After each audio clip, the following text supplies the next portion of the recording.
예, 그때 집을 샀어야 되잖아. 왜 안 사서 지금 이걸 그냥 보고 있어야 돼? 이게 최근 여러 부부들의 부부싸움의 이유라고 합니다. 집값이 계속 오르다 보니까 이런 일 가지고 부부간에 싸움이 벌어질 정도니까 최근 서울의 집값 급등 상황은 분명 우리나라의 사회 불안의 원인 중에 하나라고 봐도 그렇게 과언은 아닌 것 같습니다. 당연히 이렇게 상황이 되면 뭐 정부가 가만히 있을 수 없죠. 오늘 앞서 전해드린 대로 현장 점검에 나서기도 했고요. 또 서울의 집값 원인과 관련해서 뭐 가격 담합 얘기까지 나오고 있을 정도니까 최근에 서울의 이 집값 상황이 분명히 정상적인 현상은 아니라고 봐야 될 것 같습니다. 오늘 이 얘기를 좀 살펴보도록 하겠습니다. 오늘 건국대 부동산대학원 최황수 교수, 그다음에 박영미 경제평론가 두 분과 오늘 부동산 얘기 나눠보겠습니다. 어서 오십시오. 안녕하세요. 안녕하십니까. 교수님, 일단 네. 그거부터 여쭤보죠. 오늘 뭐 나온 얘기입니다만 현장 점검을 이렇게 하면 네. 그게 효과가 있습니까? 일단은 뭐 그 중개사 분들이라든가 현장 점검하는 분들의 또 대비도 상당히 좀 어느 정도 조직적으로 그동안 있어 왔고요. 네. 또 실제로 이제 현장 점검을 했다 하더라도 그것의 뭐 적발이라든가 이런 것들이 실효성도 없고요. 네. 실제로 뭐 서울시뿐만 아니라 이제 국세청에서도 현장 점검 같은 것을 많이 실시를 하는데 네. 그럼에도 불구하고 그것들이 실효성이 있다라는 얘기를 별로 들어본 적이 없고요. 이제 뭐 이런 어떤 집값 불안 요인에 따라서 일단은 정부가 또는 어떤 시가 네. 할 수 있는 어떤 그런 것들을 한다라는 어떤 그런 뭐 약간 형식적 의미 글쎄요. 이런 것들은 있을 것 같습니다. 뭔가를 하고 있다, 표를 뭔가 낸다. 하고 있다. 예. 그 사실 뭐 오늘 뭐 재개발 재건축 조합 한 군데씩 강남과 강북에 있는 한 군데씩을 이제 정부하고 서울시가 공동으로 현장 조사에 나섰다고 하는데 글쎄요, 뭐 지금 말씀하신 대로 이게 실질적으로 얼마나 현장에서 집값을 잡는 데 효과가 있을지는 모르겠습니다. 일종의 뭐 압박 차원이라긴 해석은 할 수가 있겠는데, 근데 사실 이런 것들은 좀 글쎄요, 실질적인 효과가 정말 있는 대책이 쪽으로 연결이 오히려 되는 게 낫지 않을까, 그런 지적도 그래서 나오는 것 같고요. 앞서 저도 약간 박평론가님 그 부부싸움 얘기도 잠깐 해도 실제로 뭐 그런 기사가 심심하게 나오는 거 보면 이 집값 문제가 상당히 좀 사회 불안한 이유가 된다고 봐도 될 것 같습니다. 그렇죠. 더구나 지금 또 명절 앞두고 있는 상황이고 네. 때마침 또 가을 이사철이 겹친단 맞습니다. 말이죠. 예, 예. 그러니까 폭염 때 그래도 집 보러 다닐 여가가 없잖아요. 너무 덥다 보니까. 그러니까요. 그러다가 이제 찬바람도 좀 불고 정신적인 여유도 생기고 보니 정신 차려보니 몇 억이 올랐네, 상황이 그렇게 돼버린 그렇죠. 거예요. 근데 사실은 미실현 이익이기 때문에 뭐 그 장부상의 그 가격이 큰 의미가 있느냐 이런 의견도 있습니다만 상대적인 박탈감이 굉장히 클 수 있고 특히 매도나 매수 시점을 내가 잘못 잡았다고 생각하시는 분들은 소위 말하는 그 안산 땅에 대한 그 박탈감이 있으실 수 있는 거죠. 이제 그 원인에 대한 얘기들을 지금부터 좀 몇 가지를 해볼 텐데 사실 오늘 저희가 좀 처음에 좀 다뤄볼 얘기는 이 가격 담합 얘기입니다. 아파트를 가진 분들이 우리 아파트를 뭐 예를 들어서 9억 원 이하에는 절대 팔지 말라, 뭐 이렇게 이제 모여서 카톡방에서 뭐 얘기를 한다든가, 또는 뭐 예전에도 많이 나왔습니다만 분여회에서 이제 그런 거를 이제 심지어 인근에 있는 중개업소들한테 정해서 가격을 딱 정하고 우리 동네 30평 아파트는 이 가격 이하로는 절대 그 하지 말게 하세요, 뭐 이런 식으로 한다라는 뭐 그런 문제들이 좀 계속 있는데요. 지금 이 얘기가 뭐 가격 담합 얘기가 요즘에만 있는 얘기는 아니고요. 불과 지난 3월입니다. 저희 SBS, MBC에서도 이걸 가지고 현장에서 직접 취재를 한 그런 리포트도 있어서요. 오늘 저희가 잠깐 얘기를 좀 듣고 가보겠습니다. 서울 송파구의 이 아파트 분여회는 주변 공인중개사들에게서 주기적으로 동의서를 받고 있습니다. 주민들이 정한 가격대로 거래를 중개하겠다는 서약을 받아내고 있는 겁니다. 문서는 너무 저평가돼 있으니 우리가 계약한 대로 월세든 전세든 어쨌든 평당 2,500 이상, 매매는 3,500 이상. 그렇죠. 여사님하고 그래 사인해줬어. 예, 분여회 분이 아주 굉장히 명쾌하게 중개업소에다가 얘기를 하시네요. 매매는 뭐 얼마 이상, 뭐 전세는 얼마 이상. 그 결국 이런 형태로 가격 담합이 이루어지고 있다라는 거죠. 지금 저렇게 가격 담합하는 건 약간은 좀 그 예전 버전인 것 같고요. 저건 예전 버전입니까? 예. 지금은 뭐 그 SNS라든가 네. 커뮤니티가 많지 않습니까? 온라인상에. 그래서 뭐 블로그라든가 밴드라든가 그다음에 뭐 카페라든가 뭐 이런 어떤 형태를 통해서 이렇게 담합을 하는데 거기에서 뭐 그 이런저런 어떤 물물 교환이라든가 이런 것들도 분명히 이제 오가고 이렇게 하는데 네. 그것뿐만 아니라 이제 가격에 대해서도 되게 이제 여기에 대해서 그 단지 입장에서는 굉장히 첨예한 문제이기 때문에 그 부분에 대해서 뭐 이런저런 식으로 이제 누군가 이렇게 가격을 어느 정도 선으로서 뭐 밑으로 내놓지 말자라고 하면 네. 거기에 이제 동의하는 뭐 댓글이 달면서 나름대로 글쎄요. 공감대가 형성이 되고 이렇게 하니까 뭐 요즘에는 뭐 저렇게 그냥 단순하게 부동산에게 저렇게 뭐 무슨 동의서를 받고 서약서를 받는 것보다는 오히려 이런 커뮤니티를 통해서 받는 것들이 훨씬 더 조직적이고 또 실제 효과도 예. 상당히 빠르지 않겠나 이런 생각을 해봅니다. 근데 이 분요의 가격 담합 뭐 물론 이제 형태는 이제 뭐 이런 이제 SNS까지 이제 뭐 이렇게 이제 이용하는 세상이 됐습니다만 이게 사실 새삼스러운 얘기는 아니죠. 사실 어제 오늘 일은 아니죠. 그러니까요. 뭐 특히 대단지 아파트 같은 경우에는 반상회나 이런 데에서 아. 시작부터 끝까지 나오는 얘기가 다 집값 얘기고 뭐 요즘 들어서 이게 조금 더 두드러진다 뿐이지 과거에도 부동산을 그냥 뭐 부녀회장님들 한번 돌아보신다는 거 아니에요? 해서 싸게 나온 집들 있으면 그 집 집주인한테 이제 항의를 한다는 거예요. 이렇게 팔면 그렇죠. 이게 지표 가격이 되니까 이러면 곤란하다. 그렇죠. 네. 근데 그런 게 안건으로 올라올 정도니 그런데 이제 지금은 이런 것들이 보다 신속하고 글쎄요. 광범위하게 이루어지는 게 IT 기술이 발달했기 때문이죠. 참 IT 기술 발달해서 별데 다 써먹습니다만 근데 이제 저희가 한번 짚어볼 거는 그런 것 같습니다. 그러니까 이렇게 가격 담합을 하는 게 정말로 서울의 집값을 현재 지금 서울의 집값이 이슈니까 서울의 집값을 계속해서 올리는데 정말로 직접적인 영향이 있다고 봐야 되는 겁니까?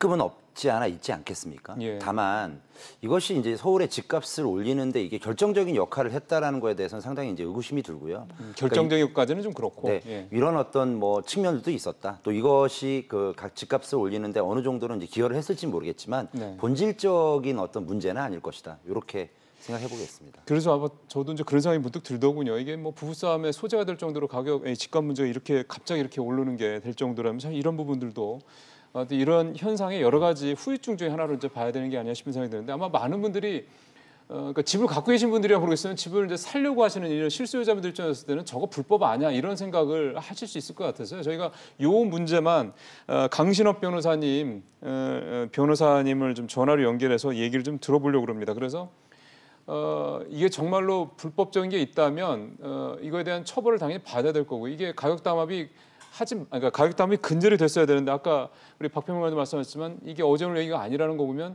근절이 안 되고 있는 건데 그 이유도 좀 한번 여쭤보도록 하겠습니다. 변호사님 안녕하세요. 변호사님 안녕하십니까? 네, 강신업 변호사입니다. 예, 안녕하십니까? 이 분양이라든가 주민들이 이렇게 집값을 담합하는 게 그 불법 아닙니까? 그렇죠. 일단 이제 담합 행위가 호가 담합이라고 얘기하는 거 아닙니까? 예. 보통 이제 짬짬이라고 얘기를 하는데요. 네. 이것이 이제 그 독점 규제 및 공정거래에 관한 법률에 해당하지는 않습니다. 아. 원래가 이제 사업자들끼리 담합을 하면요. 예. 이 독점 규제 및 공정거래에 관한 법률 이거 위반이 되는데 사업자들은 예, 사업자들은 말이죠. 그러니까 만약에 공인중개사 업자들끼리 담합을 했다면 이 독점규제법에 적용을 받습니다. 공정거래법에 적용을 받게 되죠. 예. 근데 주민들이 담합하는 것은 현행법으로서는 이 독점규제법에 적용을 받지는 않고요. 예. 경우에 따라서는 네. 그 공인중개사의 업무를 방해했는지 여부 그게 문제가 될 뿐입니다. 그러면 이게 이런 가격 담합, 아파트 가격 담합에 이런 것들이 그 법적으로 이렇게 처벌을 받은 그런 판례가 거의 없겠군요. 그렇죠. 거의 없다고 봐야죠. 사실 그럼 그래서 국토교통부에서 말이죠. 예. 지난 4월에 이렇게 이제 짬짬이 호가 담합해가지고 가격을 올리는 거에 대해서 규제를 하겠다. 예. 그래서 이제 관련 법을 만들겠다 이런 발표를 했었죠. 근데 지금까지 그게 실제로 입법화된 거는 없는 거고요. 그렇습니다. 근데 그런 거 있지 않습니까? 예를 들어서 가격 담합을 할 때 분여회나 뭐 이런 데서요. 그 인근 중개업소에서 이제 같이 그 담합에 협조를 해야 된다고 그럽니까? 아니면 같이 네. 참가를 해야 된다고 그럽니까? 이럴 경우에 이제 중개업소들은 법을 위반한 게 해당이 된다. 이렇게 보면 되는 거겠군요. 네, 가능성이 있습니다. 중개업자들이 이 주민들하고 만약에 그 담합을 해가지고 예. 그렇게 하게 되면은 다른 중개업자의 업무를 방해하는 것이 될 수 있거든요. 예. 그렇게 되면 이제 업무 방해죄가 성립할 수가 있고요. 예. 업무 방해죄는 5년 이하의 징역이나 1,500만 원 이하의 벌금에 처하게 돼 있습니다. 그래서 예. 네. 처벌 조항만 보면은 뭐 그렇게 약한 것 같지는 않은데 문제는 그게 개인들, 그러면 아파트 분유라든가 뭐 개인들이 몇 명이 모여서 짬짬이 했을 경우에는 처벌을 받을 여지가 별로 없다 이 말씀이 되는 건데. 그렇습니다. 사실은 뭐 그것이 또 만약에 이제 몇 명이 이렇게 모여서 근데 그거를 대놓고 네. 그야말로 공인중개사들에게 강요를 한다든지 네네네. 예, 그렇게 되면은 그것이 적발이 된다든지 하면은 사실은 벌금형이라도 처해질 가능성은 있습니다만은 이렇게 이제 암암리에 이루어지면 아직까지는 처벌이 잘 안 되고 있다고 봐야 되겠죠. 이게 혹시 이제 법조계에서 이런 부분들에 대해서 사실 어제 오늘 얘기가 아니기 때문에요. 이런 것들을 뭔가 입법화해서 좀 법적으로 좀 처벌을 해서 이 가격 담합이라는 이런 게 어쨌든 불공정 행위니까 이거를 좀 근절해야 된다. 혹시 이런 그 뭐랄까요? 그런 여론은 없습니까? 있죠. 과거에는 말이죠. 이 가격 담합 행위가 좀 있다 하더라도 암암리에 그 조금씩만 이루어졌지 않습니까? 아시다시피 요새 와서는 집단 이기주의가 표출이 되고 있고, 예. 그리고 손해를 보기 싫어하는 심리 같은 것이 있으면서 거의 어떤 뭐라 그럴까요? 대놓고 한다고 그럴까요? 예. 아니면 안 하면 손해다 하는 심리가 있어가지고 뭐 A 아파트가 하면 B, C 아파트, D 아파트 다 하고 있습니다. 그러니까요. 이렇게 되면은 이거를 법으로 규제하는 수밖에 없고 아무래도 부동산 중개업법을 개정을 한다든지 아니면 공정거래법을 개정을 해서 예. 처벌 조항을 넣어야 될 것 같습니다. 변호사님 오늘 말씀 잘 들었습니다. 고맙습니다. 네, 고맙습니다. 이게 그러니까 개인은 처벌 조항이 없는 거군요. 그렇죠. 그렇기도 하고 사실 이게 동네 장사란 말이에요. 그래서 동네 장사. 그러니까 예. 그 동네에 있는 사람들이 우리 집에 매물을 내놓지 않으면 이 부동산은 말 그대로 정말 손가락 빠는 상황이 될 수 있거든요. 그렇죠. 최근에 위례 신도시에서 한 아파트 단지에서 있었던 이런 그 단톡방에 나온 내용들을 보면 사실 좀 섬뜩하다 싶을 정도입니다. 거기에 어떤 내용이 있냐면 쫄쫄 굶어봐야 정신을 차린다. 중개업소들. 그렇죠. 그런 얘기가 나올 정도이니 과거에 그 머지않은 과거입니다만 용산에서 그래서 실질적으로 가격이 낮게 나온 매물을 올렸다가 그 부동산이 그 동네 주민들에게 소위 말하는 시쳇말로 왕따를 당한 적이 있거든요. 결국은 부동산이 주민들에게 사과하면서 사태가 일단락이 됐는데 그러게요. 처벌 조항이 생긴다고 해도 부동산이 이거 신고할 수 있을까요? 저는 잘 모르겠습니다. 사실 지금 평론가님 말씀하신 그 사례가 아까 저희가 리포트 잠깐 틀었습니다만은 저희 오수영 기자가 취재했을 때 잠실 실제로 그런 일이 있더라고요. 그래서 중개업소가 쫓겨났습니다. 네. 거기는 왕따가 아니라 아예 그 해당 그 상가에서 쫓겨난 사례도 실제로 저희가 취재한 내용에서 있어서 참 이게 우리 강 변호사도 말씀하셨습니다만은 글쎄요 이게 공감대는 있는데 참 이게 법적으로 이거를 만들어서 처벌을 하는 게가 참 만만치는 않겠다라는 그런 생각 들긴 하네요. 자. 저희가 이제 오늘 이 얘기와 함께 사실 더 걱정이 되는 거는 지금 앞서 박영민 평론가도 지금 이사철에 들어갔다라고 이제 말씀을 앞서 꺼내셨는데 걱정스러운 게 이제 집값이 이렇게 올라가면은 결국은 그게 전세값 등 이 임대 가격에 결국은 영향이 가지 않겠냐는 부분입니다. 과거의 역대 경험으로 봤을 때 그런 일이 늘 있었기 때문에 지금까지는 전세 가격이 그 매매 가격에 비해서 이렇게 뭐 연동되는 모습이 나타나는데 최근에 조금씩 조짐이 나타나고 있다는데 요즘에 전세 가격 동향이 좀 어떻습니까? 실제로 이제 전세 가격이 또 그 가을이 되고 하니까요. 여름이 이제 또 이번에 또 굉장히 더웠지 않습니까? 그렇죠. 그때 이제 움직이기가 힘들었을 것이고요. 그리고 또 그 가을이 되면서 또 추석 지나고 나면서부터 본격적으로 이제 이사철이 시작이 될 텐데 보통 이제 봄 가을에 보통 2년 종료가 되는 어떤 이사 시점들이 많이 다가옵니다. 글쎄요. 특히 이제 봄보다는 가을이 훨씬 더 많고요. 그러다 보니까 전세 가격 이제 불안 요인들이 상당히 상존하고 있어서 그런 부분에 대해서는 전세 가격이 상승할 가능성 상당히 많이 있다라고 지금 현장에서도 파악이 되고 있습니다. 그거 하나만 교수님 더 여쭤볼게요.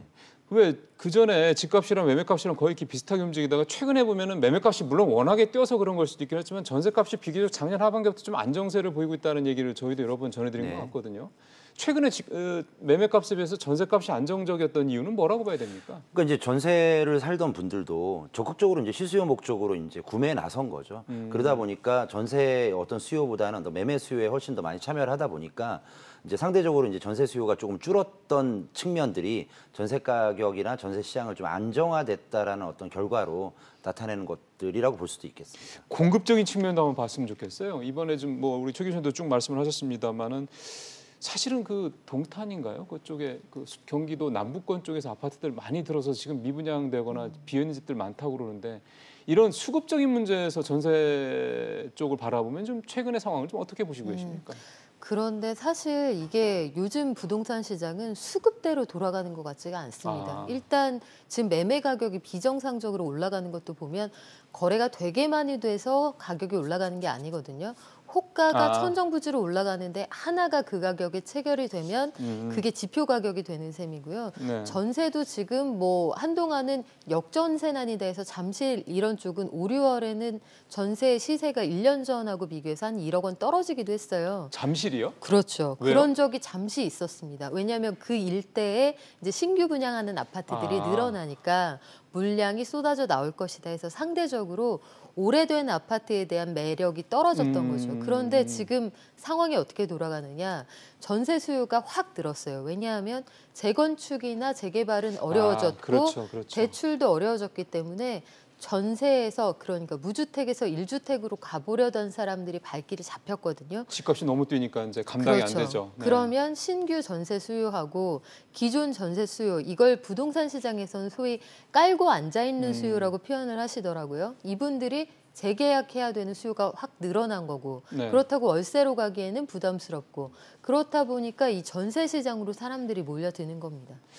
그러면은 지금 이런 상황이 결국은 집을 사려던 사람이 집값이 너무 뛰니까 집을 못 사고 전세로 이제 눌러 앉는다. 네. 그러면은 이게 좀 순진한 발상인지 모르겠습니다만 집을 사겠다는 수요가 조금 줄어들어서 집값 급등세에 조금 뭐랄까요? 뭐 브레이크까지는 아니고 조금 이렇게 속도가 떨어지는 이런 영향을 미칠 수도 있을까요? 그럴 수도 분명히 있습니다. 근데 다만 그 과거에 이제 사례를 보면 전세 가격 상승이 또 매매가를 또 밀어올리는 현상들이 상당히 맞아요. 많거든요. 그런 적 있었죠. 예. 그러니까 이제 실제로 이제 그 어떤 그 오랫동안 장기적인 어떤 그런 뭐 시계열 데이터들 보면 실제 전세가 상승이 매매가의 어떤 갭을 메우는 현상들이 있으면서 매매가를 또 올리는 현상들이 분명히 존재했기 때문에 오히려 이제 그렇게 돼버리면은 또 우려가 되는 게 그렇죠. 집값이 또 올라버리면 아무래도 또 전세 시장에서도 또 그다음에 매매를 또 수요하려는 입장에서도 굉장히 좀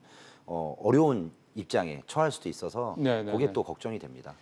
이번에 지금 부동산 책 또 나온대잖아요. 네. 근데 지금 아마 최 교수님 말씀하신 저런 생각들을 그 정책을 지금 만들고 계신 분들이 못할 일은 없을 테니 다 할 테니 그러면 이번에 이제 매매 관련된 대책들이 주로 오겠습니다만 아예 나오는 김에 전세 관련된 그런 대책들도 좀 포함될 수 있을까요?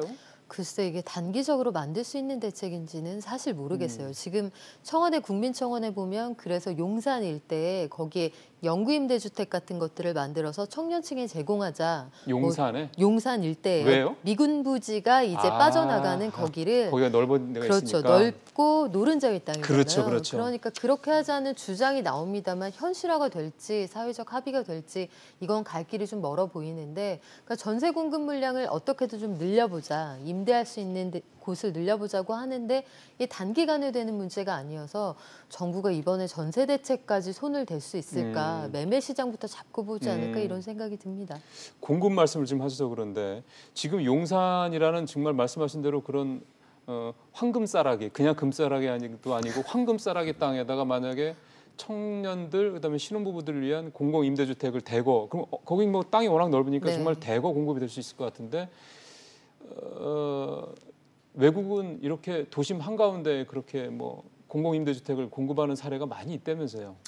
실제로 이제 역세권 지역에 그 예전에 이제 그 전전임 시장 때에서도 이제 약간 이야기가 회자가 됐던 것들인데요.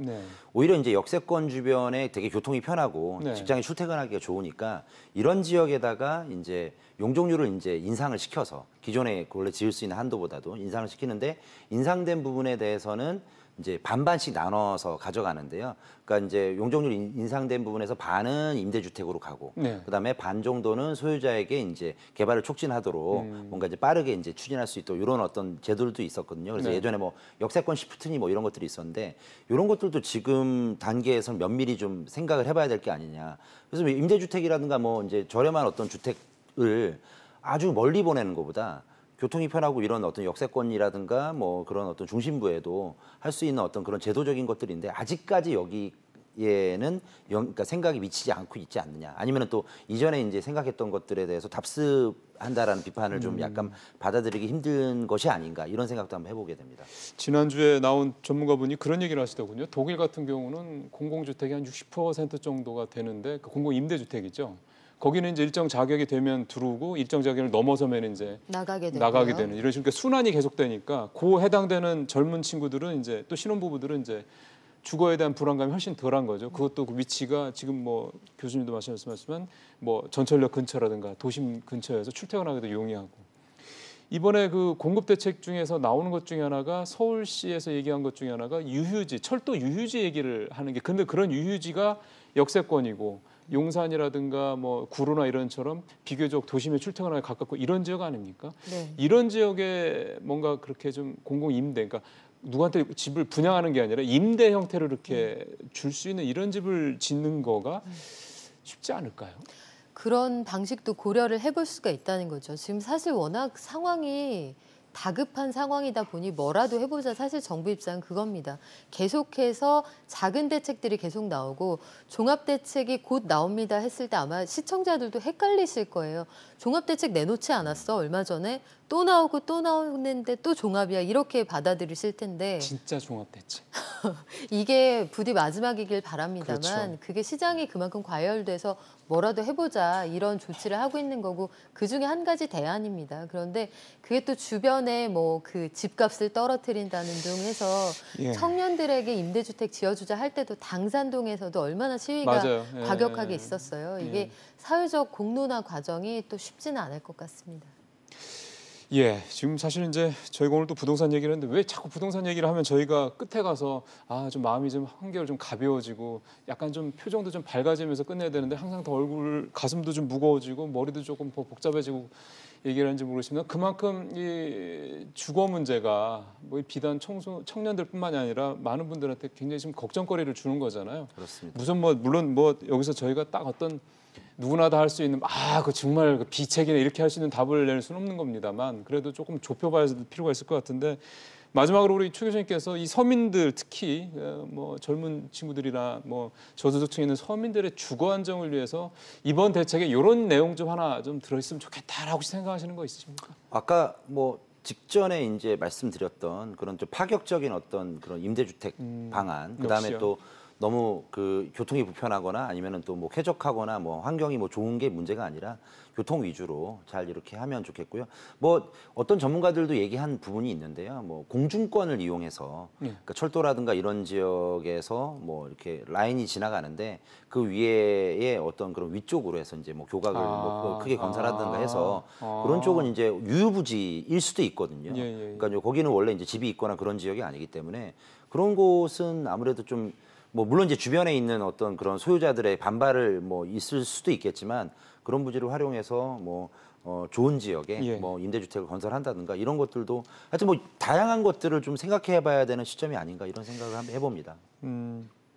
제가 박 변호사님한테는 마지막으로 이 질문을 드리고 싶습니다. 조금 이 주거에 대한 우리의 인식, 그 생각 또 이제는 조금 뭐랄까 어차피 뭐 서울에 뭐 8, 9억, 7, 8억짜리 집 못 산다고 그러면 집에 대한 생각을 조금 달리 하는 것도 좀 필요하지 않을까 생각이 들어서요. 그렇죠. 캠페인으로서 우리가 꾸준히 추진해 온 게 이제 집이 사는 것이 아니라 사는 곳이다. 그러니까 그런데 이 개념이 성립이 되려면요. 결혼을 하면 무조건 어디에 있든 출퇴근이 가능한 곳에 나라에서 집을 준다. 집을 빌려 쓸 수 있다. 이런 확신이 있어야 이런 게 가능한데 결국은 부동산이 불패더라. 그리고 아무리 노력해서 모아도 이 불로소득을 따라가지 못하더라. 이게 학습이 돼버리면 청년층이 여기에 따라줄까요? 잘 모르겠습니다. 제가 봤을 때는 지금 말씀도 하셨습니다만 주거 문제 그런 거에 대한 주거 불안감만 많이 줄어들어도 아마 저출산 문제도 상당 부분 좀 좋아지지 않을까. 그럼요. 올해 이런 식으로 하면은 정말 1.00 아래로 떨어질 수 있다는 얘기가 나오는 판이니까요. 알겠습니다. 오늘 두 분 말씀 잘 들었습니다. 고맙습니다. 고맙습니다.